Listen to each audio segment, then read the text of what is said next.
হাজার রহস্যে ভরা আল্লাহর এই দুনিয়া, কত কিছু জানা তার কত কিছু অজানা।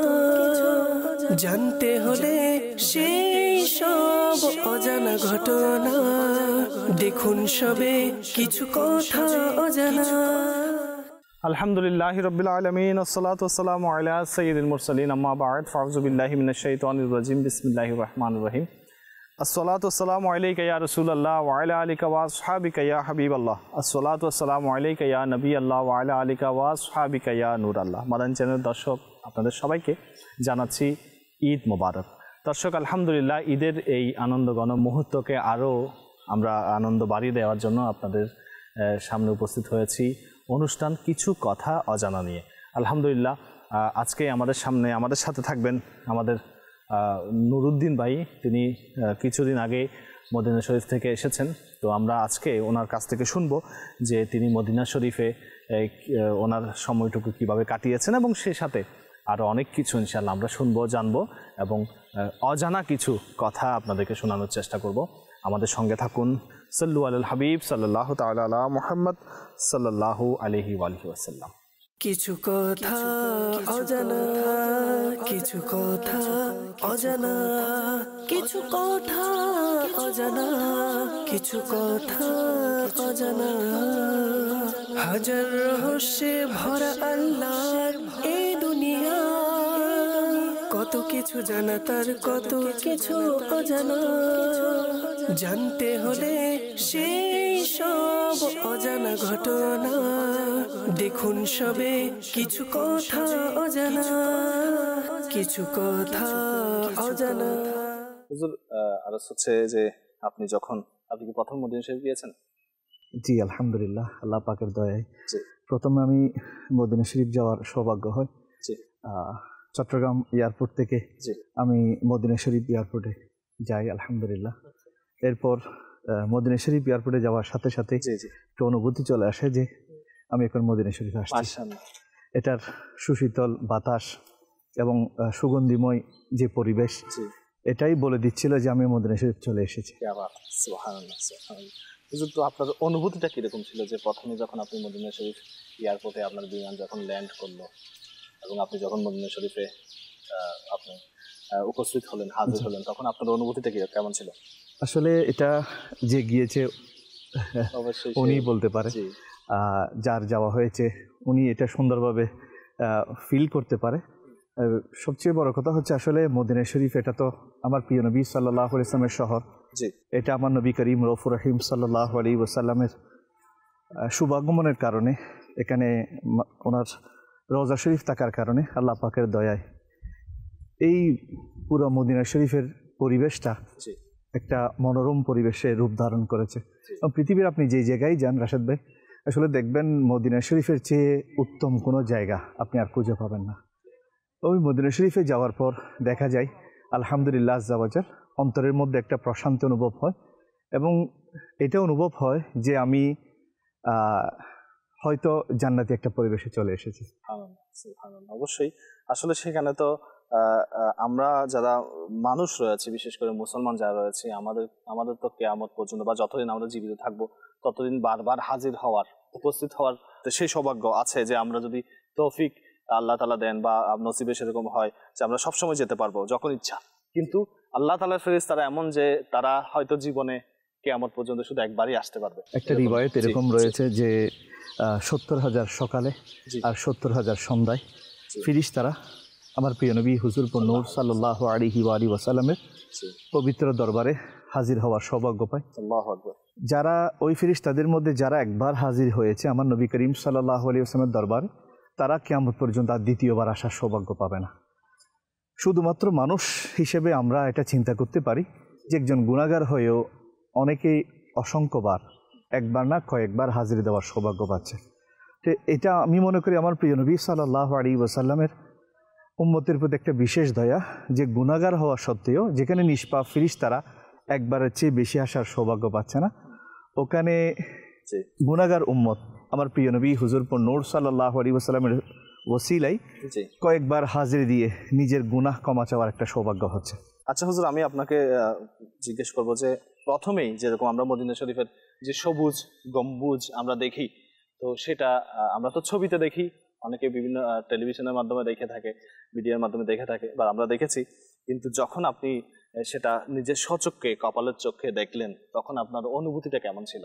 আল্লাহু আকবার। রাশেদ ভাই, আসলে এটা বলার তো ক্ষমতা আয়ত্তের বাইরে, এটা ক্ষমতা কারণেই। এটা এমন একটা সুন্দর দৃশ্য যেটা জীবনে কখনো ভোলা যায় না। এবং সবুজ গম্বুজ শরীফ যারা দেখেছেন ওনারাই বলতে পারবেন যে এমন একটা মায়া কাজ করে, এমন একটা দয়া কাজ করে, যে একজন উম্মত যখন প্রিয় নবী হুজুর নূর সাল্লাল্লাহু আলাইহি ওয়াসাল্লামের সবুজ গম্বুজ শরীফ দেখেন, তখন ওনার মাঝে এটা একটা অনুভূতি চলে আসে যে এমন মনে হয় যে আমার প্রিয় নবী সাল্লাল্লাহু আলাইহি ওয়াসাল্লাম আমার দিকে নুরানি চোখ মোবারকটা আমার দিকে তাকিয়ে আছেন। একটা ঘটনা এরকম এসেছে যে এক বুজুর্গ রহমতুল্লাহি তাআলা আলাইহি, উনি যখন মদিনা শরীফে গিয়েছেন, একবার ওনার সাথে আমার প্রিয় নবী সাল্লাল্লাহু আলাইহি ওয়াসাল্লামের সাথে স্বপ্নে দিদার হলো। তো ওনাকে আমার প্রিয় নবী সাল্লাল্লাহু আলাইহি ওয়াসাল্লাম ইরশাদ করলেন, তুমি আমাকে দেখো অথচ আমাকে সালাম দাও না।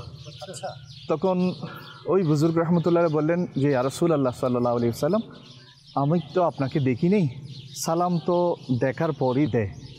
তো আমার নবী করিম সাল্লাল্লাহু আলাইহি ওয়াসাল্লাম ইরশাদ করলেন, তুমি আমার সবুজ গম্বুজকে দেখোনি? আল্লাহু আকবার। যতবারই দেখেছো ততবারই সালাম পেশ করলে এটা আমাকে সালাম দেওয়া হতো। আল্লাহু আকবার, আল্লাহু আকবার। তো সবুজ গম্বুজ শরীফ যেটাকে দেখলেই একটা আমার প্রিয় নবী হুজুর নূর সাল্লাল্লাহু আলাইহি ওয়াসাল্লামের নূরানি দরবারে সালাম পেশ করা হয়। এই জন্য বড় বড় আশিক কবিরা এটা লিখেছেন যে সবজ গম্বুজ শরীফের অবস্থান আমাদের জন্য এমন যেমন দুজাহানে আমার প্রিয় নবী সাল্লাল্লাহু আলাইহি ওয়াসাল্লামের দয়ার একটা ঠিকানা, যে আমরা ওখানে গিয়ে দয়া পাবো এবং অন্তরে আপনার বলে উঠবে যে এখানেই আমার দুজাহানের কল্যাণ নিহিত রয়েছে।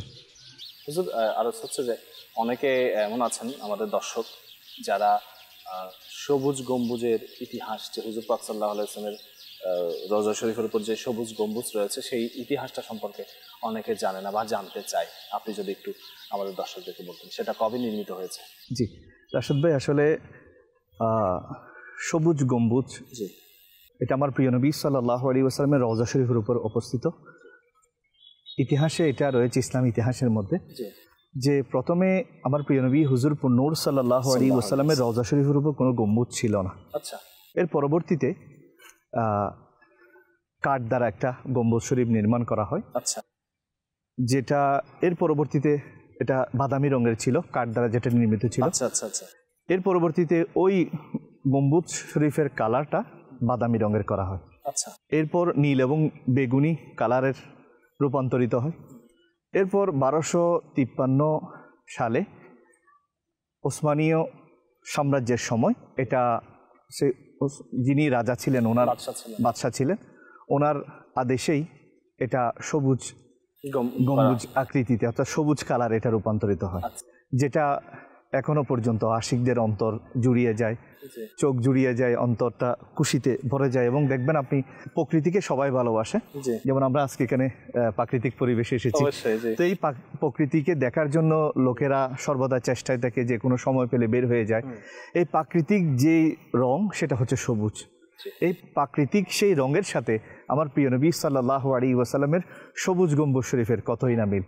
এই জন্য আশিকরা বলে যে আমার প্রিয় নবী হুজুর নূর সাল্লাল্লাহু আলাইহি ওয়াসাল্লামের সবুজ গম্বুজ শরীফটা যেন এটা আমাদেরকে এটাই বোঝাতে যাচ্ছে যে আমরা আমার প্রিয় নবী সাল্লাল্লাহু আলাইহি ওয়াসাল্লামের সবুজ গম্বুজ দেখে যেভাবে খুশি হই, একইভাবে প্রাকৃতিক পরিবেশে আসলে এটা আমাদের অন্তরের মধ্যে একটা সুন্দর অনুভূতি সৃষ্টি হয়। মাশাআল্লাহ, মাশাআল্লাহ। দর্শক, আমরা খুব সুন্দরভাবে শুনেছি যে সেই সবুজ গম্বুজটি আমরা আসলে এটা অনেক আগে থেকেই নির্মিত এবং কাঠ দ্বারা নির্মিত হয়েছে। এরপরে এটাকে সিমেন্ট দিয়ে বা চুনাপাথর দিয়ে তৈরি করা হয়েছে, বিভিন্ন রঙে পরিবর্তন হয়েছে এবং শেষের দিকে এটাকে সবুজ রঙিন করা হয়েছে এবং এখনো পর্যন্ত সেই সবুজ গম্বুজটি আমরা দেখি, সেটা আমাদের দৃশ্যপটে থাকে ইনশাআল্লাহ। দর্শক, আমাদের সঙ্গে থাকুন, আরও কিছু ইনশাআল্লাহ আমাদের নুরুদ্দিন ভাইয়ের কাছ থেকে ইনশাআল্লাহ আমরা জানবো। কিছু কথা অজানা, কিছু কথা অজানা, কিছু কথা অজানা, কিছু কথা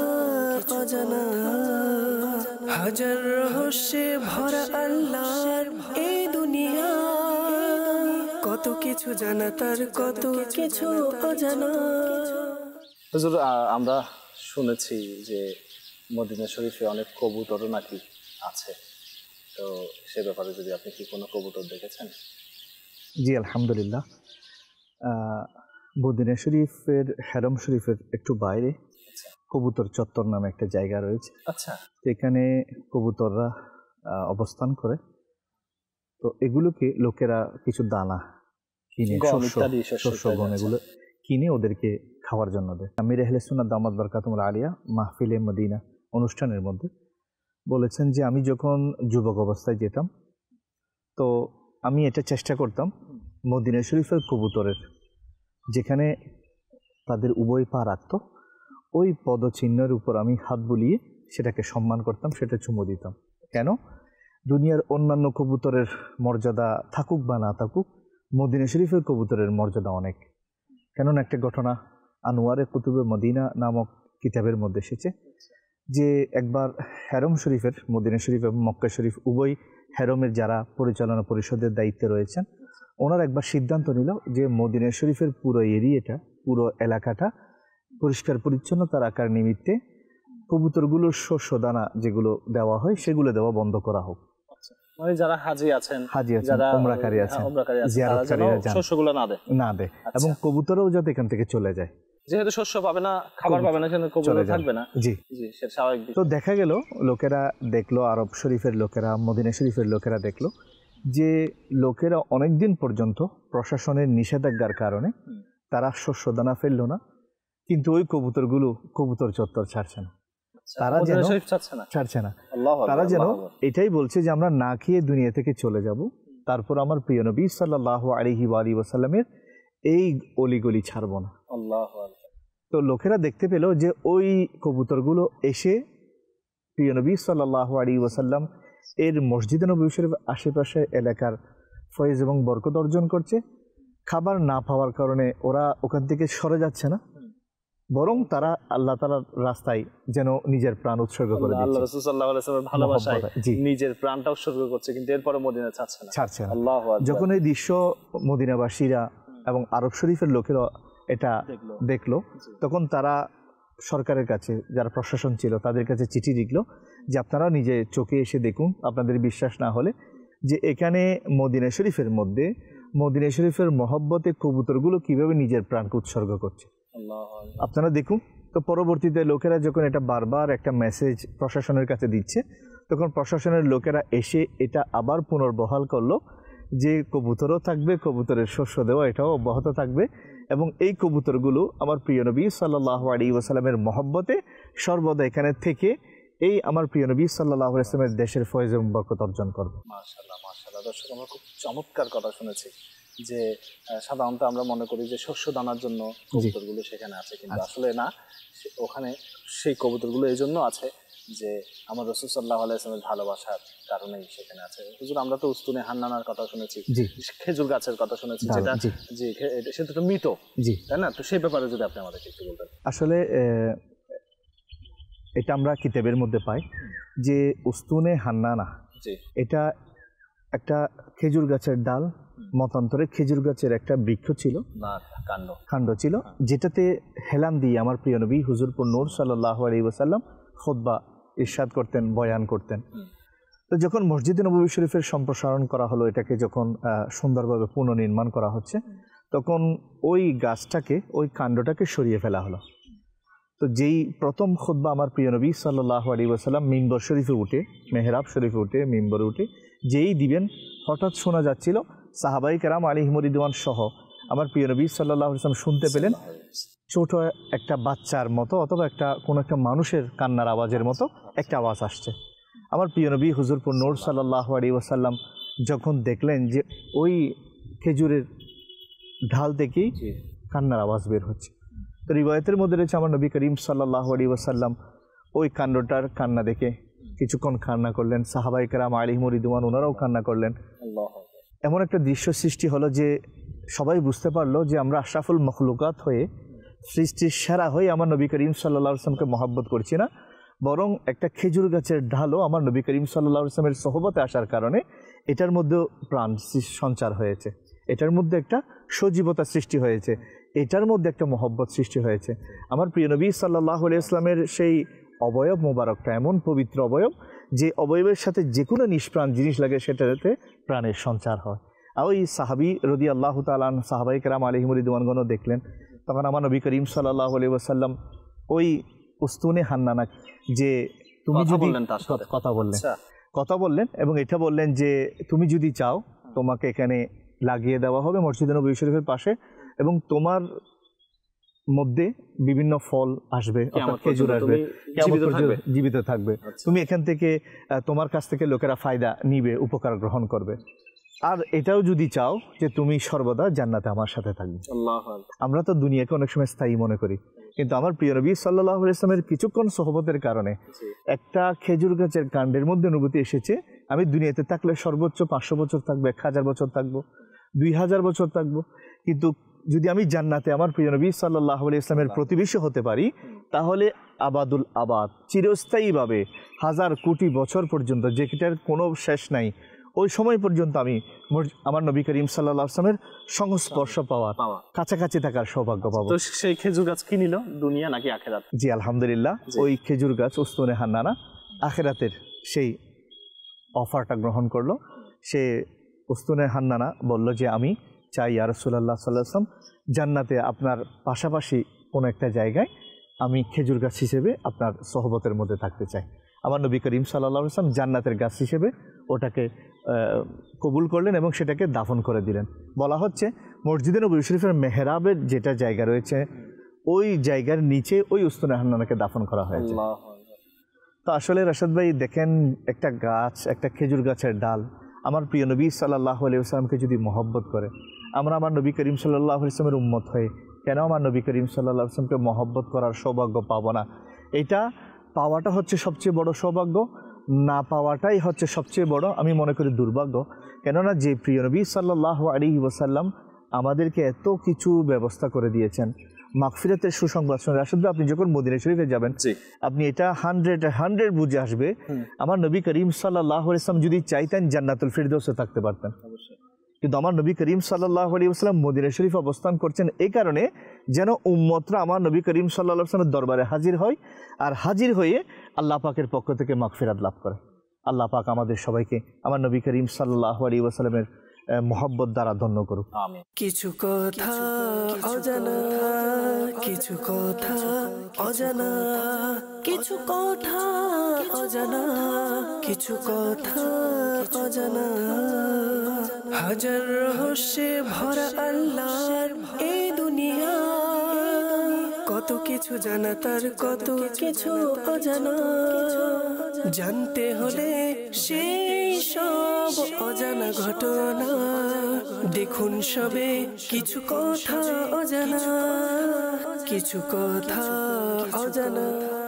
হুজুর, যদি আপনি দর্শকদের জন্য এটা বলতেন যে মদিনা শরীফে হাজিরি দেওয়ার পদ্ধতিটা কীরকম হওয়া উচিত, এবং যারা মাশাআল্লাহ মদিনা শরীফে হাজির হওয়ার সৌভাগ্য পাচ্ছে তো তাদের কেমন ওখানে আদব রাখা উচিত, যে সেখানে কি উঁচু আওয়াজে কথা বলা যাবে কিনা, বা সেখানে এমন কোনো আচরণ করা যাবে না যেটার কারণে সেই দরবারে কোনো বেয়াদবি হয়ে যায়, সেরকম কোনো বিষয়ে যদি আপনি বলতেন আমাদের। আসলে রাশেদ ভাই, যখন মদিনা শরীফে কোনো আশিক আমার প্রিয় নবী সাল্লাল্লাহু আলাইহি ওয়াসাল্লামের কোনো গোলাম হাজির হয়, তখন এক একজনের মহব্বতের ধরনটা এক এক রকম হয়ে থাকে। অবশ্যই কেউ গিয়ে প্রথমেই হাজির হয়ে যায়, হাজিরি দিয়ে দেয়, আর অনেকে আছে এরকম যে পরবর্তীতে একটু রেস্ট আরাম করে এর পরবর্তীতে, যেমন আমির আহলে সুন্নাত দামাত বারকাতুহুল আলিয়া রফিকুল হারামাইন কিতাবের মধ্যে এটা লিখেছেন যে প্রথমে কোনো আশিক যখন মসজিদে নববী শরীফে হাজিরি দেওয়ার জন্য যাবে, অর্থাৎ মদিনা শরীফে যাবে, তখন সে যেন প্রথমে তার হোটেলের মধ্যে যেখানে অবস্থান ওখানে চলে যায়, ওখানে গিয়ে প্রথমে গোসল করবে, নতুন কাপড় পরিধান করবে, আতর লাগাবে, সুরমা লাগাবে, খুব পরিচ্ছন্ন অন্তর নিয়ে চেষ্টা করবে যে ওখানে প্রিয় নবী সাল্লাল্লাহু আলাইহি ওয়াসাল্লামের দরবারে প্রশান্ত অন্তরে এবং খুবই সময় নিয়ে একদম মনের ধীর স্থিরভাবে মনের আকুতি সবগুলো ধারণ করে যেন মদিনা শরীফ আমার প্রিয় নবী সাল্লাল্লাহু আলাইহি ওয়াসাল্লামের দরবারে হাজিরি দেওয়ার সৌভাগ্য পায়। এটাতে লাভ হবে এটাই, দেখবেন রাশেদ, আপনি যখন কোনো জায়গায় যান, তো যখন যান ক্লান্ত অবস্থায় আপনি যখন কোনো জায়গায় কোনো বড় কোনো লোকের কাছে বা কোনো আত্মীয় স্বজনের কাছে যান, তখন কিন্তু আপনার সে আবেগটা আসে না, ক্লান্তির কারণে, বিভিন্ন কারণে, সফরের কারণে। তো মদিনা শরীফে যখন আপনি এভাবে রেস্ট করে, এভাবে নতুন প্রস্তুতি নিয়ে ভালোভাবে আমার প্রিয় নবী সাল্লাল্লাহু আলাইহি ওয়াসাল্লামের দরবারে যাবেন, তখন আপনার অনুভূতিটা ভিন্ন হবে। আল্লাহ পাকের দয়ায় আমার নবী করিম সাল্লাল্লাহু আলাইহি ওয়াসাল্লামের দরবারে হাজিরি দেওয়ার সেই অনুভূতি আপনার মধ্যে প্রবলভাবে কাজ করবে, এবং তখন আপনি আপনার মনের বেদনা, মনের সব আপনার ব্যথা আমার প্রিয় নবী সাল্লাল্লাহু আলাইহি ওয়াসাল্লাম দরবারে হাজির এটা প্রকাশ করার একটা সৌভাগ্য পাবেন। আসলে আমার প্রিয় নবী হুজুর নূর সাল্লাল্লাহু আলাইহি ওয়াসাল্লামের দরবারে হাজিরির ব্যাপারে স্বয়ং আল্লাহ তাআলা, আল্লাহ পাক কোরআনুল কারীমের মধ্যে ইরশাদ করেছেন, যেটা আয়াতের কিছুটা অংশ এরকম, লা তারফাউ আসওয়াতাকুম ফাওকা সাওতিন নবী, যেটার অনুবাদ কিছুটা এরকম যে আমার প্রিয় নবী সাল্লাল্লাহু আলাইহি ওয়াসাল্লামের দরবারের ব্যাপারে আমার আল্লাহ পাক ইরশাদ করছেন, তোমরা তোমাদের আওয়াজকে প্রিয় নবী সাল্লাল্লাহু আলাইহি ওয়াসাল্লামের আওয়াজের উপরে করিও না, অর্থাৎ উঁচু করিও না। তো আমার প্রিয় নবী সাল্লাল্লাহু আলাইহি ওয়াসাল্লামের দরবারে হাজিরি দেওয়ার সেই সৌভাগ্যটা, আওয়াজকে উঁচু না করার সেই আদেশটা শুধু আমার নবী করিম সাল্লাল্লাহু আলাইহি ওয়াসাল্লামের জীবদ্দশার সাথে সম্পর্কিত না। মুফতি আহমদ ইয়ার খান নঈমী রাহমাতুল্লাহ আলাইহি বলছেন যে এটা কিয়ামত পর্যন্ত এটার হুকুম অব্যাহত থাকবে। অর্থাৎ আমরা জানি আমার নবী করিম সাল্লাল্লাহু আলাইহি ওয়াসাল্লাম হচ্ছেন হায়াতুন নবী, জিন্দা নবী। তো সেই আমার প্রিয় নবী সাল্লাল্লাহু আলাইহি ওয়াসাল্লামের দরবারে আপনি যখন যাবেন, তখন আপনি আপনার আওয়াজকে ছোট রাখার চেষ্টা করেন। এরকমও ঘটনা রয়েছে যে কিছু বুজুর্গ রহমতুল্লাহি তাআলা আলাইহি ওখানে গিয়ে হাজিরি দেওয়ার সময় ওনারা বড় করে, অর্থাৎ উচ্চ আওয়াজের নিঃশ্বাস ফেলাটাকেও আদবের পরিপন্থী মনে করতেন, যে আমি নিঃশ্বাসের আওয়াজটাও যদি বড় হয়ে যায় সেটাও গোস্তাগি, হয়তো বেয়াদবি হয়ে যেতে পারে। অনেকে তো আসলে নুরুদ্দিন ভাই, আমি যেটা দেখেছি বা যেটা জানি, অনেকে এমন আছে যারা সেখানে গিয়ে আসলে মানে আদবের বিষয়টাকে দিকে লক্ষ্য রাখেন এবং উঁচু আওয়াজে কথা বলে, এবং যেরকম ইচ্ছা সেরকম অনেক সময় করে থাকে, অনেকের ভুলের কারণ, না জানার কারণে। তো সেই ক্ষেত্রে আসলে আমাদের সেই ক্ষেত্রে সতর্ক থাকা উচিত, এবং সেখানে যাওয়ার আগে ওই দরবারের আদব কায়দা সম্পর্কে আমাদের জানা উচিত।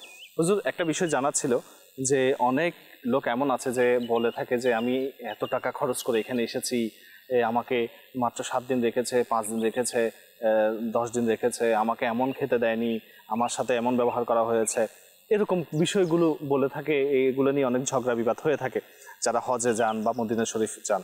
তো সেই ব্যাপারে যদি আপনি আমাদেরকে কিছু বলেন, আসলে বিষয়টা কিরকম, এরকম কি করা উচিত?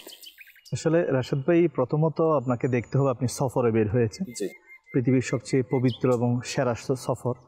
হাদিস শরীফের মধ্যে এসেছে যে সফরকে আযাবের টুকরা বলা হয়েছে। যেভাবে আপনি যান, কোনো না কোনো ক্ষেত্রে আপনাকে কোনো কোনো সমস্যার সম্মুখীন হতে হবে, এটা হয় স্বাভাবিকভাবে। তো মদিনা শরীফে গিয়ে, মক্কা শরীফে গিয়ে মদিনা শরীফে হাজিরি দেওয়ার সময় এটা বলা যে 5 দিন রেখেছে, 7 দিন রেখেছে, খাবারে এত বেলা দিয়েছে, এত বেলা দেয় নাই, আসলে সবচেয়ে বড় কথা হচ্ছে আমাকে দেখতে হবে যে মদিনা শরীফে 7 দিন রাখলো না 5 দিন রাখলো, এগুলো আমি সেখানে বসে বিভিন্ন অভিযোগ না করে আমাকে এটা দেখা দরকার যে আমি তো 5 দিন হলেও থাকার সৌভাগ্য পাচ্ছি। এমনও কোটি আমার প্রিয় নবী সাল্লাল্লাহু আলাইহি ওয়াসাল্লামের কোটি কোটি উম্মত রয়েছেন যারা জীবনে একবার একটা নিঃশ্বাস ফেলার সৌভাগ্য পায় না। তো সেই ক্ষেত্রে আমি তো অনেক বড় সৌভাগ্যবান। যেমন আমির আহলে সুন্নাত দামাত বরকাতুহুল আলিয়া বলেন, ওহা এক সাস মিল যায় यही है জিস্ত কা হাসিল। আমির আহলে সুন্নাত দামাত বরকাতুহুল আলিয়া বলেন যে মদিনা শরীফ এটা এমন একটা পবিত্র জায়গা, সেখানে যদি কেউ একটা নিঃশ্বাস ফেলার সময়ও পায়, সেটাই হচ্ছে তার জীবনের বড় একটা সৌভাগ্যের বিষয়। তো একটা নিঃশ্বাস ফেলার মতো সময় পাওয়া, মদিনা শরীফে কিছুক্ষণ সময় থাকতে পারা, এটা অনেক বড় একটা সৌভাগ্যের বিষয়।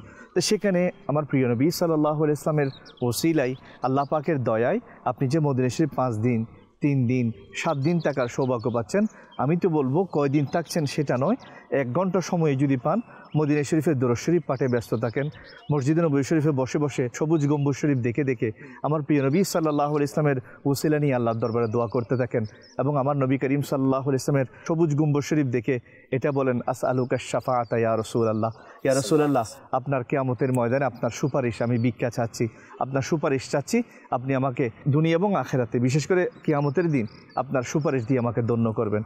রাশেদ ভাই, যখন মদিনা শরীফে থাকে মানুষ এই ফিলিংসটা হারিয়ে ফেলে যে আমি কোথায় এসেছি।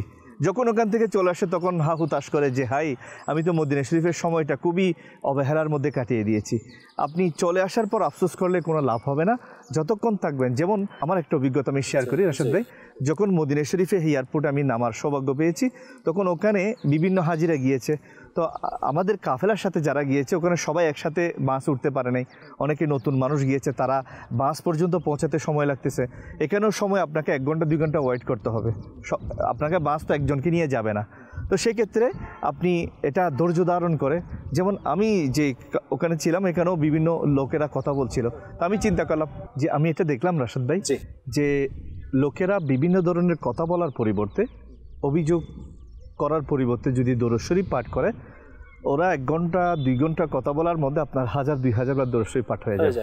এবং আমির আহলে সুন্নাত দামাত বরকাতুহুল আলিয়াও দাওয়াত ইসলামী ওয়ালাদেরকে, সকল মুসলমানদেরকে এটা ওসিয়ত করেছেন, মদিনা শরীফে যতদিন থাকার সৌভাগ্য হবে আমরা যেন বেশি বেশি দরুদ শরীফ পাঠ করতে পারি। কেননা আমার প্রিয় নবী সাল্লাল্লাহু আলাইহি ওয়াসাল্লামের নৈকট্য লাভ করা, প্রিয় নবী সাল্লাল্লাহু আলাইহি ওয়াসাল্লামের দিদার লাভ করা, প্রিয় নবী সাল্লাল্লাহু আলাইহি ওয়াসাল্লামের সমস্ত আপনি নিয়ামত এবং বরকত লাভ করার সবচেয়ে বড় মাধ্যম হচ্ছে দরুদ শরীফ পাঠ করা। সবচেয়ে এটার সাথে সাথে যদি আপনি আদব রক্ষা করার চেষ্টা করেন, যে এটা মদিনা শরীফের খাবার এসেছে আপনার সামনে, আপনি যদি বলেন লবণ কম হয়েছে, লবণ বেশি হয়েছে, খাবার মাছ না হয়ে মাংস হলে ভালো হতো, এটা হতো ওটা হতো, এগুলো না বলে যদি আমি বলি যে আলহামদুলিল্লাহ মদিনা শরীফের ধুলাবালির মধ্যেও শিফা রয়েছে, আমি মদিনা শরীফের খাবার খাচ্ছি, এটা তো আমার জন্য শিফা হতে পারে, আমার রোগ বালায় চলে যেতে পারে, আমার শরীর থেকে জটিল কঠিন রোগ দূর হয়ে যেতে পারে। মদিনা শরীফের পানির মধ্যে শিফা রয়েছে, প্রত্যেকটা জিনিসের মধ্যে। এমন আল্লাহর ওলির আমির আহলে সুন্নাত দামাত বরকাতুহুল আলিয়া বলেন, মদিনা শরীফে যখন আমার যাওয়া হয় আমি জোরে জোরে নিঃশ্বাস নিতাম, কেননা দুনিয়ার অক্সিজেন নেওয়ার দৃষ্টান্ত একরকম, মদিনা শরীফের বাতাস, সুশীতল বাতাস যখন আমার ভিতরে যাবে, আমি এটা আশা রাখি আল্লাহ পাকের দয়ায় ওই নিঃশ্বাসটা ভিতরে যাওয়ার সাথে সাথে এটা আমার ভিতরের সমস্ত রুহানি অর্থাৎ অভ্যন্তরীণ এবং বাহ্যিক সমস্যাগুলো আল্লাহ তাআলার দয়ায় সমাধান হয়ে যাবে। আল্লাহ তাআলা আমাদের সবাইকে বোঝার তৌফিক দান করুন। আপনি খুব সুন্দর বলেছেন যে মদিনা শরীফের মাটিতে তো শিফা আছে, ইনশাআল্লাহ সে ব্যাপারে কথা বলবো। হাকে শিফা ইনশাআল্লাহ, ইনশাআল্লাহ। কিছু কথা অজানা, কিছু কথা অজানা, কিছু কথা অজানা, কিছু কথা অজানা, হাজার রহস্যে ভরা আল্লাহর এই দুনিয়া, কত কিছু জানা তার কত কিছু অজানা, জানতে হলে সেই সব অজানা ঘটনা দেখুন সবে কিছু কথা অজানা, কিছু কথা অজানা। হুজুর আপনি হাকে শিফা সম্পর্কে বলছিলেন। জি, মদিনা শরীফের মধ্যে এমন একটা স্থান রয়েছে যেখানের মাটিকে আরোগ্য লাভের মাধ্যম বলা হয়েছে। আমার প্রিয় নবী সাল্লাল্লাহু আলাইহি ওয়াসাল্লাম এর পক্ষ থেকে এটা প্রমাণিত যে একটা জায়গার মধ্যে বিশেষ একটা স্থান যেটা হেরম শরীফের একটু বাইরে, তো ওই জায়গার মাটিকে আমার প্রিয় নবী সাল্লাল্লাহু আলাইহি ওয়াসাল্লাম হাকে শিফা বলেছেন। আবার অনেক উলামায়ে কেরাম বলেছেন পুরো মদিনা শরীফের মাটি যেখান থেকে এনেন ওগুলো হাকে শিফা। আচ্ছা, অর্থাৎ কোনো ব্যক্তি যদি দুরারোগ্য রোগে আক্রান্ত হয়, এমন রোগ জটিল কঠিন রোগে আক্রান্ত হয়, দুনিয়ার ডাক্তাররা যদি তাকে ভালো করতে না পারে, তো উলামায়ে কেরাম বলেন, ওনাদের কিতাবের মধ্যে লিখেছেন যে ওনারা যদি মদিনা শরীফের মাটি নিয়ে এটা যদি পানির মধ্যে দিয়ে অথবা যে কোনোভাবে সেবন করে, আল্লাহ পাকের দয়ায় ইনশাআল্লাহ আজ্জা ওয়াজাল এরকম অসংখ্য ঘটনা রয়েছে যারা এই হাকে শিফা ব্যবহার করে সেবন করে সুস্থতা লাভ করেছেন। আমার প্রিয় নবী হুজুর পর নূর সাল্লাল্লাহু আলাইহি ওয়াসাল্লাম মদিনা শরীফকে খুব বেশি মহব্বত করতেন। একবার আমার প্রিয় নবী সাল্লাল্লাহু আলাইহি ওয়াসাল্লাম মদিনা শরীফের একটু বাইরে গিয়েছিলেন, তো বাহির থেকে যখন ভিতরে আসছিলেন এক সাহাবী রাদিয়াল্লাহু তাআলা আনহুর মাথায় কিছু ধুলাবালি লেগেছিল। আচ্ছা, তো মদিনা শরীফ যখন প্রবেশ করলেন, ওই সাহাবী রাদিয়াল্লাহু তাআলা আনহু ওনার মাথা থেকে ধুলাবালিগুলো সরিয়ে দিচ্ছিলেন, দূর করে দিচ্ছিলেন, এগুলো মুছে নিচ্ছিলেন। আমার প্রিয় নবী সাল্লাল্লাহু আলাইহি ওয়াসাল্লাম ইরশাদ করলেন যে মদিনা শরীফের মাটিকে এভাবে নিজেদের শরীর থেকে দূর করে দিও না, কেননা মদিনা শরীফের মাটির মধ্যে শিফা রয়েছে। আল্লাহু আকবার, আল্লাহু আকবার, মাশাআল্লাহ। আমার প্রিয় নবী সাল্লাল্লাহু আলাইহি ওয়াসাল্লামের জীবনে যদি আমরা দেখি রাশেদ ভাই, আমার নবী করিম সাল্লাল্লাহু আলাইহি ওয়াসাল্লাম যখনই মদিনা শরীফের বাইরে থেকে মদিনা শরীফ আসতেন, তখন আমার নবী করিম সাল্লাল্লাহু আলাইহি ওয়াসাল্লাম আপন বাহনকে দ্রুত গতিতে করে দিতেন, অর্থাৎ দ্রুত গতিতে চালাতেন। কারণ আমার নবী করিম সাল্লাল্লাহু আলাইহি ওয়াসাল্লামের হাদিস শরীফ থেকে এটা প্রমাণিত। আমার প্রিয় নবী সাল্লাল্লাহু আলাইহি ওয়াসাল্লাম ইরশাদ করেছেন যে ইব্রাহিম আলাইহিস সালাম মক্কা শরীফের জন্য দোয়া করেছেন। আচ্ছা, আর আমি মদিনা শরীফের জন্য দোয়া করছি, আল্লাহ তুমি মদিনা শরীফের মধ্যে মক্কা শরীফের দ্বিগুণ বরকত দান করো। আল্লাহ। এই জন্য আপনি দেখবেন যারা হজ এবং উমরা করতে গিয়েছে তারা এটা অনায়াসে বলে দিবে যে মক্কা শরীফের চেয়েও বেশি প্রশান্তি মদিনা শরীফে পাওয়া যায়। আচ্ছা, অর্থাৎ ওখানে গেলে আপনার খাওয়া দাওয়া থাকা আবহাওয়া সবগুলো অ্যাডজাস্ট হয়ে যায়, মানুষ সহজে এখানে ওই পরিবেশের সাথে ম্যাচ হয়ে যায়। জি, তো আলহামদুলিল্লাহ মদিনা শরীফের ওই জায়গায় বর্তমান সরকার যখন দেখলো যে ওই জায়গার মধ্যে গিয়ে বিভিন্ন লোকেরা বিভিন্নভাবে সেখানে মাটি খনন করে গর্তকরণ করে দিয়ে যাচ্ছে, ওনারা কি করেছেন এটা ফ্লোর বানিয়ে দিয়েছেন, পাকা করে দিয়েছেন। তো বর্তমান সময়ের মধ্যে অনেক সময় যে মদিনা শরীফের যে কোনো জায়গা থেকে আশিকরা মাটি নিয়ে আসে এবং মাশাআল্লাহ যদি সম্ভব হয় ওই স্থান থেকে নিয়ে আসে। তো ওই মাটি আসলে মদিনা শরীফের মাটি হযরত সৈয়দ আহমদ লাইলপুরি রহমতুল্লাহি তাআলা আলাইহি উনি দেখুন মদিনা শরীফকে কিরকম মহব্বত করেছেন। রিওয়ায়াতের মধ্যে রয়েছে উনি যখন মদিনা শরীফ থেকে আসছিলেন উনি ওনার নখ এবং চুলকে মদিনা শরীফের মাটিতে দাফন করেছেন। আচ্ছা, তো ওনাকে জিজ্ঞেস করা হলো হুজুর আপনি এগুলো কেন এখানে দাফন করছেন? তো উনি বললেন যে আসলে আমি তো মদিনা শরীফের দাফন হওয়ার সৌভাগ্য পাচ্ছি না, তো আমার এই চুল এবং নখ যদি মদিনা শরীফে দাফন হয় তাহলে এটা আমার অন্তরে একটা প্রশান্তি আসবে, আমার শরীরের কিছু অংশ মদিনা শরীফে দাফন হয়েছে। আচ্ছা, মাশাআল্লাহ। তো এই যে মদিনা শরীফের মাটির প্রতি মহব্বত, মদিনা শরীফের ধুলাবালির প্রতি মহব্বত, মদিনা শরীফের পরিবেশের প্রতি মহব্বত, এটা যারা আমার প্রিয় নবী সাল্লাল্লাহু আলাইহি ওয়াসাল্লাম আশিক ওনারা এটা অনুধাবন করতে পারেন, ওনারা এটা সেবন করেন এবং উপকার পান। আচ্ছা হুজুর, এখানে যেহেতু আপনি মদিনা শরীফের দাফনের কথা বলছেন, তো এমনিতে হাদিসে পাকে রয়েছে যে মদিনা শরীফে মৃত্যুবরণ করার ব্যাপারে হুজুর পাক সাল্লাল্লাহু আলাইহি ওয়াসাল্লাম বলেছেন, সে ব্যাপারে যদি দর্শকদেরকে কিছু বলেন। আসলে রাশিদ ভাই এটা একটা হাদিস শরীফ, আমার প্রিয় নবী সাল্লাল্লাহু আলাইহি ওয়াসাল্লাম ইরশাদ করেছেন, যেটা সারাংশ কিছুটা এরকম, যাদের সম্ভব হয় তারা যেন মদিনা শরীফে ইন্তেকাল করে, অর্থাৎ মৃত্যুবরণ করে। কেননা যারা মদিনা শরীফের মধ্যে ইন্তেকাল করবে তাদের জন্য আমি নবী সুপারিশ করব। আচ্ছা, একটা রিওয়ায়াত এরকম, আরেকটা বলা হচ্ছে যে দুই হারামাইনের মধ্যে যারা ইন্তেকাল করবে এবং দাফন হবে কাল কিয়ামতের ময়দানে তারা নিরাপত্তা লাভকারীদের মধ্যে অন্তর্ভুক্ত হবে। আচ্ছা, এর পরবর্তীতে আপনি যদি দেখেন মদিনা শরীফের মধ্যে কেউ যদি ইন্তেকাল করে বেশিরভাগ ক্ষেত্রে তাকে জান্নাতুল বাকিতে দাফন করা হয়। আচ্ছা, তো জান্নাতুল বাকি সেটা এমন একটা জায়গা যেখানে 10,000 সাহাবায়ে কেরাম আরাম করছে। মা ফাতেমা জহরা রাদিয়াল্লাহু তাআলা আরাম করছেন, জি উম্মাহাতুল মুমিনিনগণ আরাম করছেন। বিশেষ করে আমরা যদি দেখি হযরত সাইয়্যিদুনা ইমাম হাসান মুজতাবা রাদিয়াল্লাহু তাআলা আনহু, হযরত সাইয়্যিদুনা ওসমান গনি রাদিয়াল্লাহু তাআলা আনহু সহ বিশিষ্ট সাহাবায়ে কেরাম ওখানে আরাম করছেন। এবং আমরা তো ওনাদের সহবতে থাকতে পারা এবং মদিনা শরীফ ইন্তেকাল হতে পারা এটা একটা বড় সৌভাগ্যের বিষয়। কেননা রাশেদ আপনারা জানেন যে ওলামায়ে কেরাম বলেন যেই জায়গার মধ্যে কোনো আল্লাহর ওলি থাকে ওখানে তোমরা তোমাদের মৃতকে দাফন করো, উত্তম প্রতিবেশী দান করো তোমাদের মৃতদেরকে। তো একজন আল্লাহর ওলির পাশে দাফন করলে যদি মৃত ব্যক্তির উপকার হয়, আমার নবী করিম সাল্লাল্লাহু আলাইহি ওয়াসাল্লামের রওজা শরীফের পাশে সাহাবায়ে কেরামের পাশে যদি কোনো মৃত ব্যক্তিকে দাফন করা হয় তাহলে সে তো অবশ্যই উপকৃত হবে এবং আল্লাহ পাকের দয়া সে দুনিয়া এবং আখিরাতের সমস্ত শাস্তি থেকে বেঁচে যাবে। আচ্ছা হুজুর, আপনার কথার মধ্যে আমার একটু প্রশ্ন আছে, সেটা হচ্ছে যে আমি চাইলে কি মদিনা শরীফে মৃত্যুবরণ করতে পারবো, বা আমি চাইলে কি আমার দাফন কি জান্নাতুল বাকিতে হতে পারে? আসলে রাশেদ ভাই আমার চাওয়া এটা মানে দোয়া করা যে আল্লাহ আমাকে মদিনা শরীফ মৃত্যুবরণ করার সৌভাগ্য দাও। কেননা আমার নবী করিম সাল্লাল্লাহু আলাইহি ওয়াসাল্লাম কখন এটা বলতেন না যদি সম্ভব হয় মদিনা শরীফ ইন্তেকাল করো, কখনো এটা ইরশাদ করতেন না যদি না চাওয়ার পরে না পাওয়া যেত, অর্থাৎ পাওয়ার গ্যারান্টিতে যদি না থাকতো চাওয়ার পর, তাহলে আমার নবী করিম সাল্লাল্লাহু আলাইহি ওয়াসাল্লাম কোনোদিন এটা ইরশাদ করতেন না যদি সম্ভব হয় তোমরা মদিনা শরীফ ইন্তেকাল করো। যেমন আমাদের আব্দুল হাবিব ভাই রুকনে শুরা মাশাআল্লাহ উনি বলেছেন আমি একজন আলিম সাহেবকে দেখেছি মদিনা শরীফ থেকে উনি বের হন না। আচ্ছা, তো ওনাকে বললাম মসজিদে নববী শরীফে গিয়ে অনেক বড় স্কলার, ওনার অনেক শত শত কিতাব, তো ওনাকে বললাম যে আসুন অমুক একটা মসজিদ উদ্বোধন হচ্ছে, আপনি একটু আমাদের সাথে আসুন। আচ্ছা, উনি বললেন না আমি চাচ্ছি না মদিনা শরীফের হেরাম শরীফ থেকে বের হই, কারণ আমার বয়স বেশি হয়ে গেছে, আমি বৃদ্ধ হয়ে যাওয়ার কারণে আমার ভয় হচ্ছে মদিনা শরীফের এরিয়ার বাইরে আমি গেলাম আমার মৃত্যু হলো। আল্লাহ আল্লাহ আল্লাহ, তো আমি এটা কোনোদিন এটা চাই না। আমি আল্লাহর কাছে দোয়া করি আল্লাহ আমাকে মদিনা শরীফ থাকার ব্যবস্থা। আপনি রাশেদ ভাই যখন মদিনা শরীফ যেমন দেখবেন ইয়েমেন, তুরস্ক, আরও যেগুলো আরব কান্ট্রি, ওদের বৃদ্ধ লোকেরা মদিনা শরীফে পড়ে থাকে, ওরা চা বিক্রি করে, না হয়তো চা পান করায়, পানি পান করায়, তো ওরা এই কাজগুলো করে মদিনা শরীফে কোনো রকম থেকে যায়, ওদের শেষ ঠিকানা যেন মদিনা শরীফ হয়। এই জন্য ওমর আল ফারুক রাদিয়াল্লাহু তাআলা আনহু চমৎকার দোয়া করেছেন যে আল্লাহ আমাকে তোমার রাস্তায় শাহাদতের মৃত্যু দান করো এবং আমাকে তোমার নবীর শহরে মৃত্যু দাও। আল্লাহু আকবার। এটা সাহাবায়ে কেরামের সুন্নাত, আল্লাহ পাক আমাদেরকে নসিব করুক। হুজুর, একটা বিষয় হচ্ছে ইমাম মালিক রাদিয়াল্লাহু তাআলা আনহু, তিনি 4 মাযহাবের একজন, মাযহাবের মধ্যে একজন ইমাম এবং অনেক বড় একজন আশিকে রাসূল হিসেবে ওনাকে গণ্য করা হয়। তো আপনি যেহেতু বলেছেন সেই ব্যাপারে আমারও একটি মনে পড়ে গেছে একটি কথা। আমির আহলে সুন্নাত লিখেছেন যে তিনিও মদিনা শরীফ থেকে বের হতেন না, আর যদিও কখনো মদিনা শরীফ থেকে বের হতো ওনার, তিনি খুব দ্রুত কাজ শেষ করে আবার ফিরে আসতেন।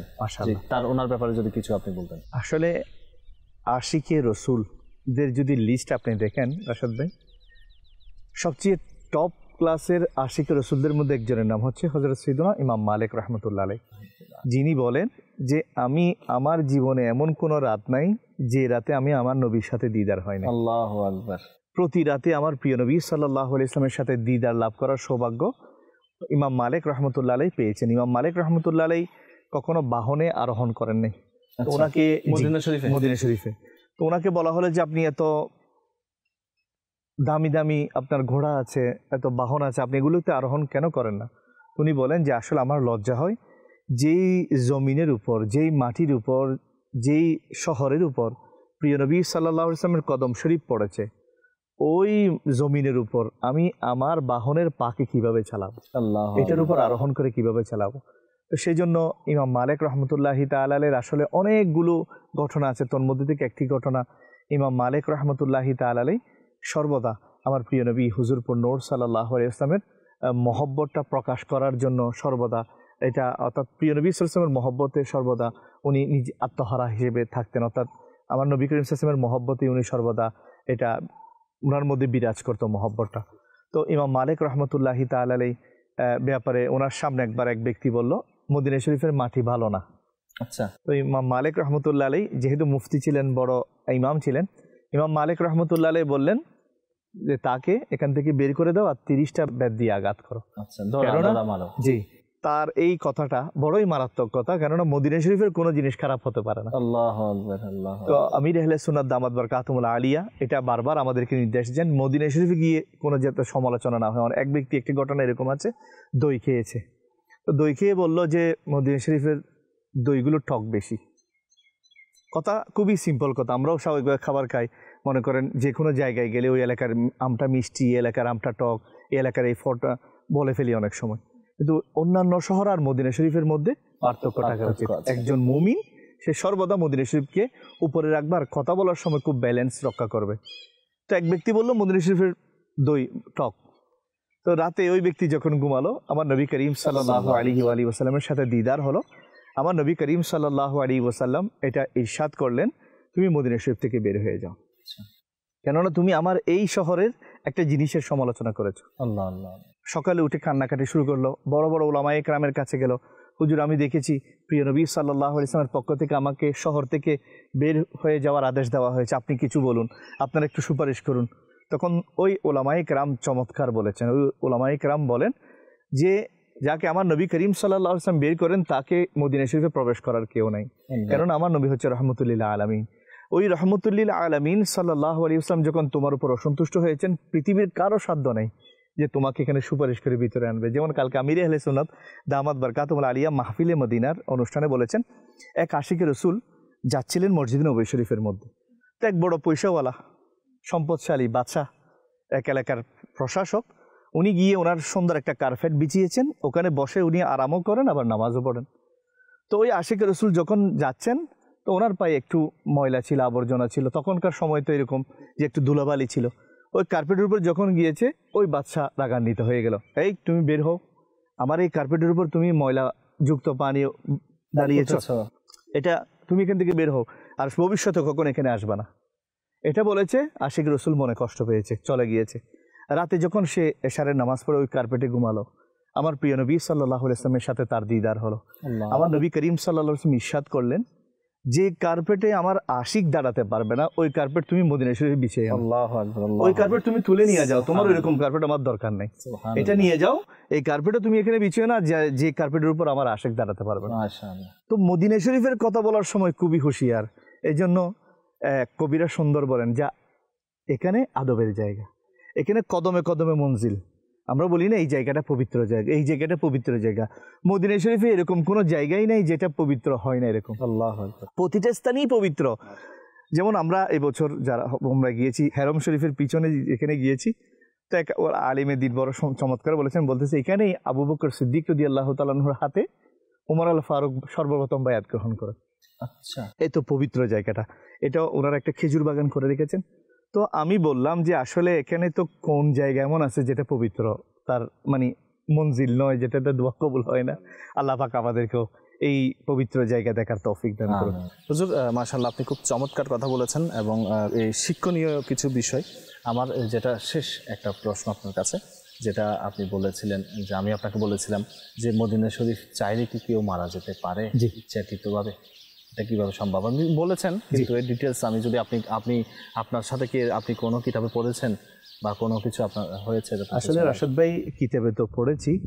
সবচেয়ে বড় কথা হচ্ছে এইবার যখন মদিনা শরীফ যাওয়ার সৌভাগ্য হলো, তখন আমাদের কাফেলার যিনি মুআল্লিম ছিলেন, তো উনি একটা চমৎকার ঘটনা বলেছেন যে চাঁদপুরের এলাকার একজন বরেণ্য আলেম, উনি অনেক বাংলাতে অনেক আমার প্রিয় নবী সাল্লাল্লাহু আলাইহি ওয়াসাল্লামের শানে নাত রাসূল লিখেছেন, আমার নবীর দরবারে অনেক আবেদন করেছেন, ইস্তিগাসা লিখেছেন।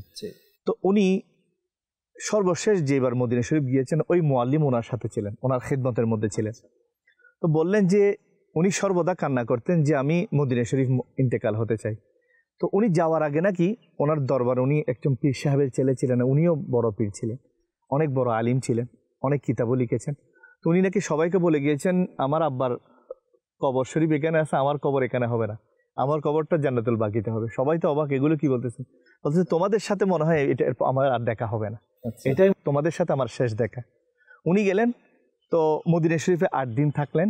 সর্বশেষ দিন যখন উনি মদিনা শরীফ থেকে বলা হচ্ছে যে কালকে আমরা মক্কা শরীফ চলে যাব, উনি রাতের বেলায় আমার নবী করিম সাল্লাল্লাহু আলাইহি ওয়াসাল্লাম রওজা শরীফ জিয়ারত করতে গেলেন।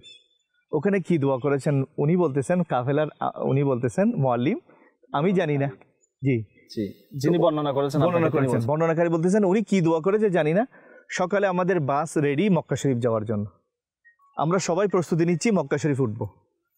হঠাৎ ওনার ঘর থেকে একজন সদস্য এসে বলল আপনার অমুকের অবস্থা খারাপ। গিয়ে দেখতেছি উনি তখন কলমা শরীফ পরে চলে যাচ্ছেন মদিনা শরীফ মধ্যেই। তো আমি চিন্তা করলাম ডাক্তার দেখাই, ডাক্তারের মেডিকেলে নিয়ে গেলাম। মেডিকেলের মধ্যে ডাক্তার চেক আপ করলো, বলতেছে উনি তো ইন্তেকাল হয়ে গেছে।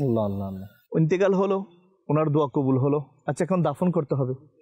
একটা সিস্টেম হচ্ছে মদিনা শরীফে কেউ মারা গেলে তাকে দাফন করতে একটু প্রসেসিং লম্বা, সরকার থেকে অনুমতি নিতে হয়, এটা করতে হয়, প্রশাসন থেকে অনুমতির বিষয় আছে। জি, প্রশাসন থেকে। তো এগুলো নেওয়ার উনি বলতেছে প্রসেসিং করতে করতে দিন 1 দিন 2 দিন চলে যাবে, তারপরে চেষ্টা করে দেখি। উনি গেলেন, উনি বলতেছে আমি প্রশাসনের কাছে গেলাম, যাওয়ার কিছুক্ষণের মধ্যেই আলহামদুলিল্লাহ এটা সব প্রসেসিং হয়ে গেল। ওনাকে জান্নাতুল বাকিতে দাফন করার ব্যবস্থা হলো। শুধু তাই নয়, জান্নাতুল বাকিতে মা ফাতেমাতুজ জাহরা রাদিয়াল্লাহু তাআলা আনহার কবর শরীফের একদম পাশেই ওনার দাফন হওয়ার ব্যবস্থা হলো। ওনাকে যখন গোসল দেওয়া হলো, বলতেছেন আমি প্রত্যক্ষদর্শী, আমি সাক্ষী, আমি নিজের চোখে দেখেছি যে ওনার চেহারা এত নুরানি হয়ে গিয়েছে। আর ওনাকে গোসল দেওয়ার সময় অন্যান্য মৃতদেরকে দিচ্ছিল নর্মাল পানি দিয়ে, আচ্ছা ওনাকে দিচ্ছ আতর এবং গোলাপ জল দিয়ে। জিজ্ঞেস করলাম কেন ওনাকে এত সম্মান করা হচ্ছে? তো ওনারা বললো আমরা গোসল দিতে দিতে জানি যে উনি নিশ্চয় আল্লাহর কোনো মকবুল বান্দা। ওনাকে দেখে আমাদের অনুভূতি চলে এসেছে, ওনার চেহারা দেখে উনি আল্লাহর কোনো মকবুল বান্দা, ওনাকে আমরা শুধু আতর এবং গোলাপ জল দিয়ে আজকে গোসল দিব। বলতেছেন আমরা থাকায় আছি ওনার দিকে আর চোখের পানি ছাড়তেছি, কিছু তো করার নাই। আশিকে আর মাশুকের সাথে ঘটনা। আমার প্রিয় নবী সাল্লাল্লাহু আলাইহি ওয়াসাল্লামের দরবারে আরজি পেশ করেছেন, আমার নবী কবুল করে নিয়েছেন, জান্নাতুল বাকিতে দাফন হওয়ার ব্যবস্থা করেছেন। এখানে তো অন্যান্য লোকেরা দর্শকের মতো তাকায় থাকবে, দেখ করার তো কিছু নাই। তো উনি বলতেছেন আমি বুঝে গেলাম যে আসলে এখানে যদিও প্রশাসনের দিক থেকে অনেক ম্যানেজ করা হচ্ছে, কিন্তু আসল কাজ যা হচ্ছে তা আমার নবী করিম সাল্লাল্লাহু আলাইহি ওয়াসাল্লামের দরবার থেকে। মাশাআল্লাহ, কি বাত কি। তো আল্লাহ তাআলা আমাদেরকেও এই দোয়াটা করার এবং সর্বশেষে আমাদের জান্নাতুল বাকিতে 2 গজ জমি আমার আল্লাহ পাকের পক্ষ থেকে লাভ করে আমার নবী করিম সাল্লাল্লাহু আলাইহি ওয়াসাল্লামের পাশেই দাফন হওয়ার তৌফিক দান করুন। আমিন আমিন আমিন। দর্শক, আমরা খুব সুন্দর আমাদের হুজুরের কাছ থেকে শুনেছি, খুব সুন্দরভাবে তিনি আমাদেরকে বর্ণনা করেছেন এবং হাদিসে পাকও শুনেছি। আমাদের সঙ্গে থাকুন ইনশাআল্লাহ, আরও ভালো লাগবে আপনাদের। আরও কিছু মাদানী ফুল আমরা ইনশাআল্লাহ ওনার কাছ থেকে শুনবো এবং অনেক ঘটনা আমরা আপনাদেরকে শোনাবো ইনশাআল্লাহ।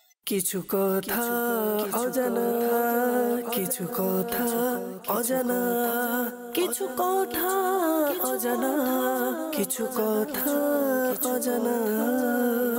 হাজার রহস্যে ভরা আল্লাহর এই দুনিয়া, কত কিছু জানা তার, কত কিছু অজানা।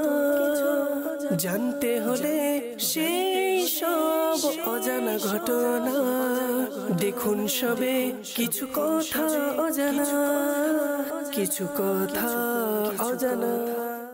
হুজুর, আমরা যে কিতাবের মধ্যে পড়েছি, ওলামায়ে কেরামের মুখ থেকেও শুনেছি যে হুজুর পাক সাল্লাল্লাহু তাআলা আলাইহি ওয়াসাল্লামের শরীর মোবারক, জিসিম আনোয়ার, তো সেটা চুরি হওয়ার একটা ঘটনা আমরা শুনে থাকি।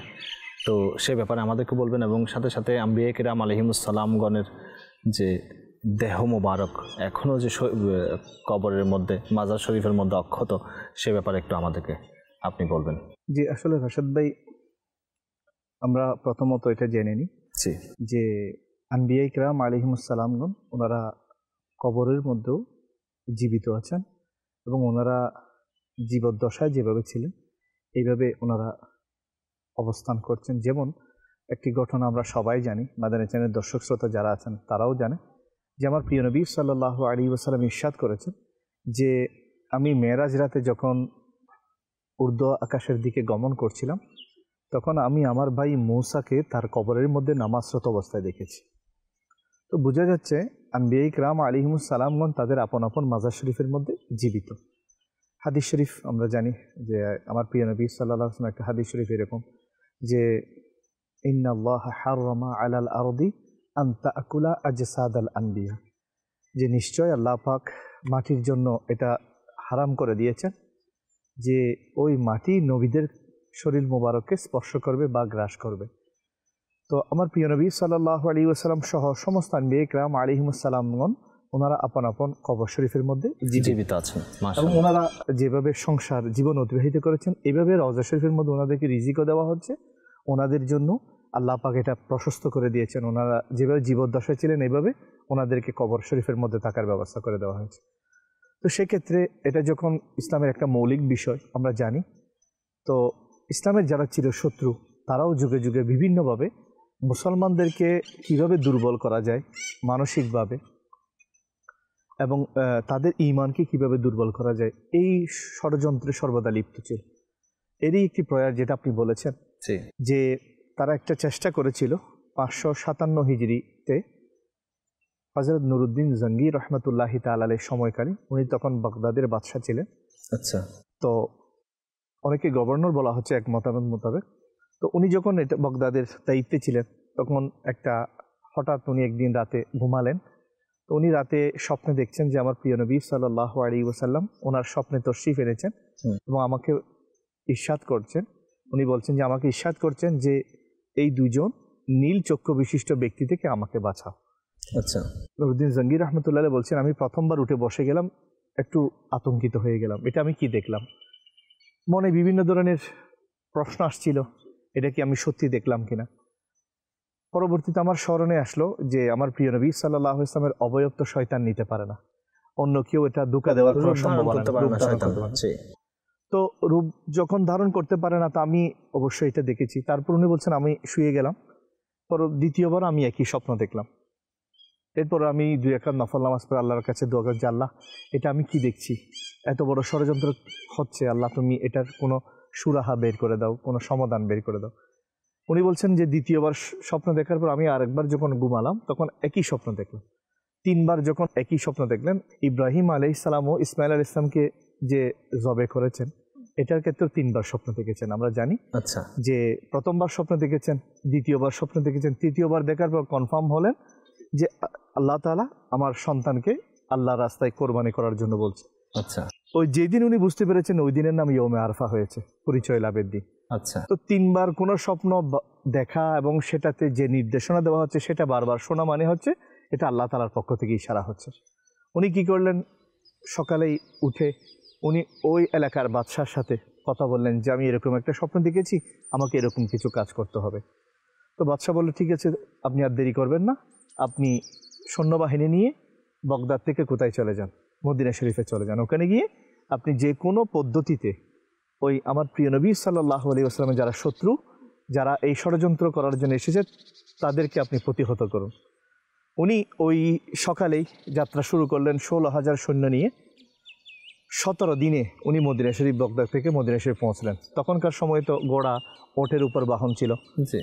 তো যখন উনি মদিনা শরীফ পৌঁছলেন, উনি চিন্তা করলেন এখানে তো লক্ষ লক্ষ মানুষ, তাদের কীভাবে দুই নীল চক্ষু বিশিষ্ট মানুষকে কীভাবে চিনব, কীভাবে চিহ্নিত করব। তো নুরুদ্দিন জাহাঙ্গীর রহমতুল্লাহি তাআলা আলাইহি একটা চিন্তা করলেন যে আমি একটা কাজ করি। উনি সবাইকে ঘোষণা দিলেন যে মদিনা শরীফে লোক প্রবেশ করতে পারবে, কিন্তু মদিনা শরীফ থেকে কেউ বের হতে পারবে না। আচ্ছা। এর পরক্ষণে ঘোষণা দিলেন আমি চাচ্ছি মদিনা শরীফবাসীদেরকে আমি দাওয়াত করব, সবাই আমার দাওয়াতে অংশগ্রহণ করবে। নুরুদ্দিন জাহাঙ্গীর রহমতুল্লাহ আলাইহি দাওয়াত, লক্ষ মানুষের খাবারের ইন্তজাম করলেন। উনি সবাইকে দেখলেন, কিন্তু ওই দুই চক্ষু বিশিষ্ট যাদেরকে আমার প্রিয় নবী সাল্লাল্লাহু আলাইহি ওয়াসাল্লাম যাদের দিকে ইশারা করে বলেছেন ওদের কাছ থেকে আমাকে বাঁচাও, ওদেরকে দেখলেন না। উনি আবার ঘোষণা করলেন যে আমার মনে হচ্ছে এখনো পর্যন্ত মদিনা শরীফের সবাই এখানে অংশগ্রহণ করে নেয়। তো লোকেরা বলল হুজুর এখানে তো সবাই এসেছে, আমাদের আত্মীয় স্বজন যারা ছিল, এলাকাবাসী যারা সবাই এসেছে। বলতেছে না, এখানে কেউ নিশ্চয় বাদ পড়েছে। তো উনি আবার ঘোষণা করলেন যদি কেউ অংশগ্রহণ করে না থাকে তাহলে তাদেরকে আসতে বলো। তো দেখা সবাই বলতেছে না হুজুর এখানে সবাই এসেছে। উনি আবার বললেন না এখানে কেউ আসেনি। তখন এক ব্যক্তি দাঁড়িয়ে বলল হুজুর আসলে এরকম একটা ঘটনা আমরা শ্রবণ করেছি, অমুক এলাকায় দুইজন ব্যক্তি এমন রয়েছে যারা খুবই পরহেজগার, দিনদার। তারা কারো কাছ থেকে কোনো তোহফা নেয় না, তারা মানুষকে সর্বদা দিতে থাকে, সারা রাত ইবাদত করে, সারাদিন ওনারা বিশ্রাম করে, এইভাবে ওনাদের জীবন চলে এবং মানুষকে উভয় হাতে দান করে। নুরুদ্দিন জাহাঙ্গীর রহমতুল্লাহি তাআলা আলাইহি তাদেরকে দাওয়াতের ব্যবস্থা করলেন। প্রথমত তাদের ঘরে গেলেন, ঘরে গিয়ে তাদেরকে দেখলেন, পা থেকে মাথা পর্যন্ত দেখলেন, দেখা যাচ্ছে যে এরকম কোনো চিহ্ন পাওয়া যাচ্ছে না। তো তাদের চোখের দিকে যখন তাকালেন তখন নীল চোখের একটা আভাস উনি পেলেন। নুরুদ্দিন জাহাঙ্গীর রহমতুল্লাহ আলাইহি বুঝে গেলেন এখন তো প্রমাণ ছাড়া তো ওদেরকে আবার পাকড়াও করতে পারছেন না। নুরুদ্দিন জাহাঙ্গীর রহমতুল্লাহ বললেন ওদের সব কিছু তালাশ করা হোক। তালাশ যখন করা হলো, কিছু কিতাবপত্র এই সেইগুলো পেল। তো নুরুদ্দিন জাহাঙ্গীর রহমতুল্লাহ বলতেছেন এইভাবে তো তাদেরকে ধরা যাবে না। তখন উনি কী করলেন বলতেছে তাদের যেটা জায়নামাজ, মুসাল্লা যেটা রয়েছে এটা একটু উপরে নিচে বা এখানে কি কোথায়, তো কিতাবের মধ্যে এসেছে দেখা হোক। তো কিতাবের মধ্যে এসেছে নুরুদ্দিন জাহাঙ্গীর রহমতুল্লাহি তাআলা আলাইহির হুকুমে যখন তাদের মুসাল্লা তোলা হলো তখন এটার নিচে একটা সুরঙ্গ দেখা গেল, ছিদ্র দেখা গেল। বর্তমান সময় টার্নেল করা হচ্ছে, এরকম একটা সুরঙ্গ করা হয়েছে যেটা যেতে যেতে যেতে মসজিদে নববী শরীফের খুবই কাছাকাছি চলে এসেছে। তখন তাদেরকে জিজ্ঞেস করা হলো তোমরা কী জন্য এসেছো, বলো তোমাদের উদ্দেশ্য কী? তখন তারা তাদের কুমতলবটা প্রকাশ করলো যে আমরা এসেছি, আমরা ইহুদি, আমরা অমুসলিম, আমরা এসেছি যে আমরা জানি সবচেয়ে বড় নিয়ামত হচ্ছে মদিনা শরীফের এই শরীর মুবারক, আল্লাহ, এটা যদি আমরা নিয়ে যেতে পারি মুসলমানরা এর বরকত থেকে কি হবে। তো রাশেদ ভাই নুরুদ্দিন জাহাঙ্গীর রহমতুল্লাহি তাআলা আলাইহি ওই দুজনের যখন কুমতলব শুনলেন তখন তাদেরকে কঠিন শাস্তি দিলেন। তো আসলে যুগে যুগে দেখবেন আপনি মুসলমানদের বিরুদ্ধে ষড়যন্ত্র এটা চলে আসছে। তো আমরা যেটা আমাদের আলোচনার বিষয় প্রিয় নবী সাল্লাল্লাহু আলাইহি ওয়াসাল্লামের শরীর মোবারক, এটা কত পবিত্র একটা আল্লাহ তাআলার সৃষ্টি যে বলা হচ্ছে আমার প্রিয় নবী সাল্লাল্লাহু আলাইহি ওয়াসাল্লামের শরীর মোবারকের সাথে যেই মাটি মোবারক লেগেছে, স্পর্শ করেছে, ওই মাটি মোবারকগুলো আল্লাহ পাকের আরশ আজিম থেকে উত্তম। আচ্ছা, যেই শরীর মোবারকের সাথে মাটি মোবারকগুলো লেগেছে এটার যদি এত মূল্য হয়, ওই শরীর মোবারকের মূল্যায়নটা কীভাবে করবে মুসলমান? এই জন্য আমরা যারা আলহামদুলিল্লাহ সত্যিকারের মুসলমান, আমরা এটা বিশ্বাস করি আমার প্রিয় নবী সাল্লাল্লাহু আলাইহি ওয়াসাল্লামের প্রত্যেকটা শরীর মোবারক তো আলা এবং বালা সেরা, সবচেয়ে সেরা। কিন্তু আমার নবী করিম সাল্লাল্লাহু আলাইহি ওয়াসাল্লামের চুল মুবারক, দাড়ি মুবারক যেগুলো শরীর মোবারক থেকে বিচ্ছিন্ন হয়েছে ওগুলোর মধ্যে প্রাণের সঞ্চার, এবং এগুলো আল্লাহ পাকের নিয়ামতের মধ্যে একটা নিয়ামত। মাশাআল্লাহ। যেমন একটা বর্ণনা এরকম রয়েছে, দুই ভাই ছিল, ওনারা দুই ভাইয়ের মধ্যে 3টা চুল মোবারক ছিল। তো বড় ভাই চুল মোবারক একটা একটা ভাগ করেছে, মাঝখানেরটা বলতেছে এটা আমি 2 টুকরো করে। তো ছোট ভাই বলল না, আপনি একটা কাজ করেন, আমার সম্পদগুলো নিয়ে নেন, চুল মোবারকটা আমাকে দিয়ে দেন, কেননা এটা দ্বিখণ্ডিত হওয়া, এটা আমি বেয়াদবি হবে অবস্থা আগে। তো শেষ পর্যন্ত কি আল্লাহ পাকের মর্জি, ছোটো ভাই এটা নিয়ে তার জীবনযাপন করা শুরু করলো, 2টা চুল মোবারক, এটা আদব করতো, সম্মান করতো। আল্লাহ পাকের দয়া, আল্লাহ পাক ছোটো ভাইকে সমৃদ্ধ করলেন, সম্পদশালী করলেন। পাশাপাশি বড় ভাই যে সম্পদের লোভে চুল মোবারক দিয়ে দিয়েছে, সে যে পজিশনে ছিল ওই পজিশনে থাকতে পারে নাই, ওই ছোটো ভাইকে আল্লাহ তাআলা দয়া করেছেন। তার মানে এটাই বোঝা গেল যে আসলে আল্লাহ পাকের প্রিয় হাবিব সাল্লাল্লাহু আলাইহি ওয়াসাল্লামের সাথে সম্পর্কিত যে কোনো জিনিস আপনি দেখবেন বিভিন্ন দেশের মধ্যে মাঝে মধ্যে প্রদর্শনী হয়, এখানে নবী করিম সাল্লাল্লাহু আলাইহি ওয়াসাল্লামের বাটি মোবারক, জুব্বা মোবারক, বিভিন্ন বিষয় দেওয়া। এখনো পর্যন্ত মুসলমানরা এগুলো দেখলে চোখের পানি ধরে রাখতে পারে না, এবং যারা আলহামদুলিল্লাহ এগুলো দেখে আন্তরিকভাবে মহব্বত করে, ওখানে ওনারা বিশ্বাস করে ওখানে দোয়া করলে দোয়া কবুল হবে। আমার তো জানা আছে যে আপনার সাথে একটা সফরে গিয়েছিলাম বিদেশে, বাইরের দেশে। তো আলহামদুলিল্লাহ আপনি সহ আমি সহ আলহামদুলিল্লাহ আমাদের সৌভাগ্য হয়েছে যে হুজুর পাক সাল্লাল্লাহু আলাইহি ওয়াসাল্লামের লাঠি মোবারক, লাহোরে লাঠি মোবারক, তারপরে হুজুর পাক সাল্লাল্লাহু আলাইহি ওয়াসাল্লামের কম্বল মোবারক, জুব্বা মোবারক, এবং সাথে সাথে হুজুর পাক সাল্লাল্লাহু আলাইহি ওয়াসাল্লামের পাগড়ি মোবারক দেখার সৌভাগ্য হয়েছে আলহামদুলিল্লাহ। এটা আসলে তো আমাদের জীবনের অন্যতম একটা সেরা সময়। অবশ্যই। তো আমার নবী করিম সাল্লাল্লাহু আলাইহি, আপনি দেখেছেন, লক্ষ্য করেছেন, মুসলমানদের মধ্যে এটা একটা আত্মবিশ্বাস এবং একটা মহব্বত, যে এখানে দোয়া করছিল, দোয়া একটা পরিবেশ সৃষ্টি হয়েছিল, এবং ওগুলো দেখতেও মায়া লাগছিল, এমন মহব্বত জন্মাচ্ছিল অন্তর থেকে, যে দু জাহানের বাদশাহ রাহমাতুল্লিল আলামিন হুজুর নূর সাল্লাল্লাহু আলাইহি ওয়াসাল্লাম এই পাগড়ি শরীফ পরেছেন, এই জুব্বা শরীফ পরিধান করেছেন, এই লাঠি মোবারক ব্যবহার করেছেন। আপনি দেখবেন মূসা আলাইহিস ইসলামের ঘটনা, সুলাইমান আলাইহিস ইসলামের ঘটনা যদি আমরা দেখি, সুলাইমান আলাইহিস ইসলাম যখন বাইতুল মুকাদ্দাস প্রতিষ্ঠা করছিলেন, তো উনি লাঠির উপর বর করে বাইতুল মুকাদ্দাস এটা বানানোর জন্য উনি জিনদেরকে আদেশ দিয়েছিলেন। তো ওই লাঠি মোবারকের বর করে উনি অনেক দিন ছিলেন, শেষ পর্যন্ত লাঠি মোবারক সেটা উই পোকা খেয়ে ফেললো, কিন্তু সুলাইমান আলাইহিস ইসলামের কিছু হলো না। তো সুলাইমান আলাইহিস ইসলামের লাঠির উপর বর করা দেখে জিনরা বাইতুল মুকাদ্দাস বানিয়ে নিচ্ছে। তো দেখেন, নবী না শুধু, নবীর সাথে যেটা টাচ হয়, নবীদের সাথে যেটা লাগে, যেমন আমরা যদি দেখি ইউসুফ আলাইহিস ইসলামের ঘটনা, ইউসুফ আলাইহিস ইসলাম ওনার আব্বাজান আইয়ুব আলাইহিস ইসলাম, ওনার যখন ওনার দৃষ্টিশক্তি চলে গিয়েছিল, তো ইউসুফ আলাইহিস ইসলাম বলেছিলেন যে আমার এই জামাটা আমার আব্বাজানের চোখের সামনে বুলিয়ে দিবে, আমার এটা বিশ্বাস আল্লাহ পাকের দয়ায় আমার আব্বার দৃষ্টিশক্তি ফিরে আসবে। আল্লাহ পাকের দয়া, কোরআন শরীফের মধ্যে এটা অবতীর্ণ আছে।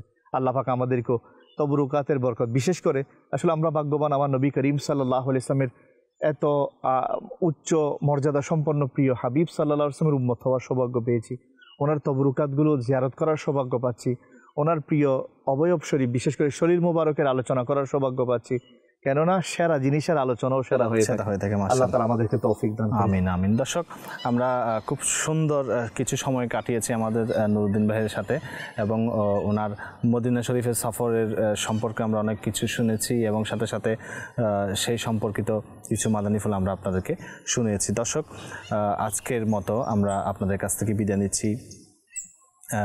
আমাদের হুজুরকেও ধন্যবাদ জানাচ্ছি, এবং আপনাদেরকেও ধন্যবাদ এবং শুকরিয়া জ্ঞাপন করছি যে আপনারা আমাদেরকে আপনাদের মূল্যবান সময় দিয়েছেন, আমাদের অনুষ্ঠান দেখেছেন আলহামদুলিল্লাহ। এবং আমরা আশা করি এবং দোয়া করি যাতে ঈদের দিনগুলোর সাথে সাথে বাকি জীবনটাও আপনাদের ভালো যায়। ভালো থাকুন, সুস্থ থাকুন। আমরা ইনশাআল্লাহ হুজুর থেকে বিদায় নিয়ে ইনশাআল্লাহ চলে যাব। ধন্যবাদ। ভালো থাকুন, সুস্থ থাকুন, মাদানী চ্যানেল দেখতে থাকুন। কিছু কথা অজানা, কিছু কথা অজানা, কিছু কথা অজানা, কিছু কথা অজানা, হাজার রহস্যে ভরা আল্লাহর এই দুনিয়া, কত কিছু জানা তার কত কিছু অজানা, জানতে হলে সেই সব অজানা ঘটনা দেখুন সবে কিছু কথা অজানা, কিছু কথা অজানা, হাজার রহস্যে ভরা আল্লাহর এই দুনিয়া, কত কিছু জানা তার কত কিছু অজানা, জানতে হলে সেই সব অজানা ঘটনা দেখুন সবে কিছু কথা অজানা।